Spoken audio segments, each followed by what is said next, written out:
Let me ask you all a question. What's the first thing that comes to mind when you see this game right here? For me, it immediately took me back to the GameSpot trailer I saw, about 2 years ago? And turns out it came out and is playable on Game Pass. Now, doing what any normal person would do, I checked the reviews. Now, when the first 2 reviews you see is a 1-star and a 5-star, I knew something was up. So being the curious little bastard that I am, I did some research, and I found out apparently the devs said something a little not so good. Now, I don't know if this is true or not, but I'm not surprised. Every game that has come out within the past couple years suffers from the same thing. It's kind of a routine. Game comes out, something in the game or someone who made the game did something bad. Now, fortunately for me, I'm not chronically online, so I don't see a lot of this drama. But for this case, I did.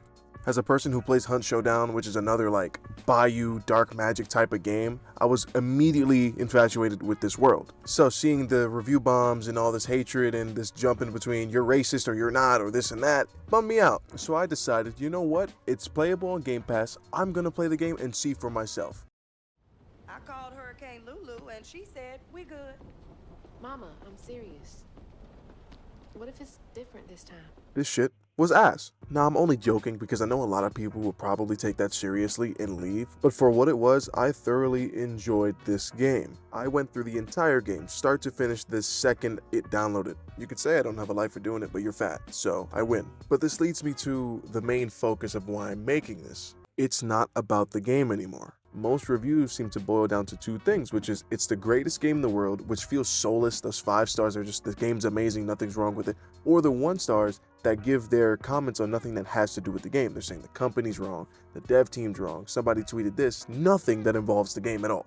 Because that seems to be a common thing for at least me, I find it hard to trust even reviews that are trying to be honest about the game. You want an honest game review from someone who just played it like 5 hours ago? 6 out of 10.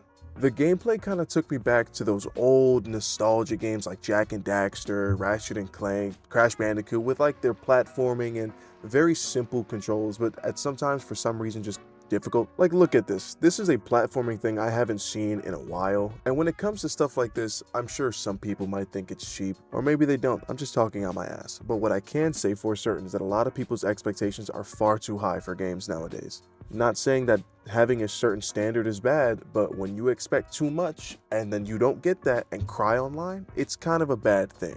I think the quality of the cutscenes, the stop motion look, and the voice acting are pretty solid. Look. What was so wrong with Mama? With us? Nothing. It's me. It's always me. Laurent? Hazel, no! Now, I'm not going to show the rest, not because I care about spoiling anybody, it's just because I don't want to watch that whole cutscene while editing this. But it pains me knowing that half the reason I played this game was to find out if the reviews, the bad reviews, were real or had any merit. But let me tell you something, the soundtrack was pretty damn good. Molly, Molly, keep your hands away. Hold and crush you is the game she play. Molly. We're getting off topic a little bit, but that's okay. Let's look at some of the screenshots I took while doing my very minor, like just no research at all really, but research for this. You've seen most of them throughout the video and some of them on the thumbnail, but one or two of them made me laugh. Leaving 5 stars for the angry racists. Please stop making trash games, please. And the realest comment I have ever seen, great if it was a 2000s game. Which is probably the best way to describe this game. It's not bad, it's not terrible, it's not phenomenal, it's not great, it's just good. It's an alright game to play, and I enjoyed every step of it. And the only reason I was able to know this and gain this information was by playing it and ignoring all the stuff outside of this game.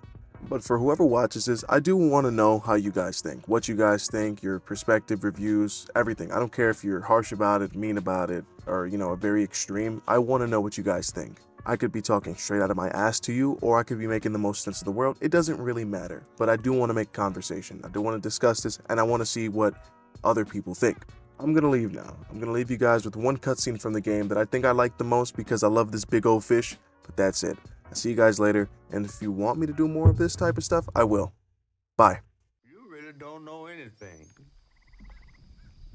How disappointing. I'm getting really sick and tired of folks being disappointed.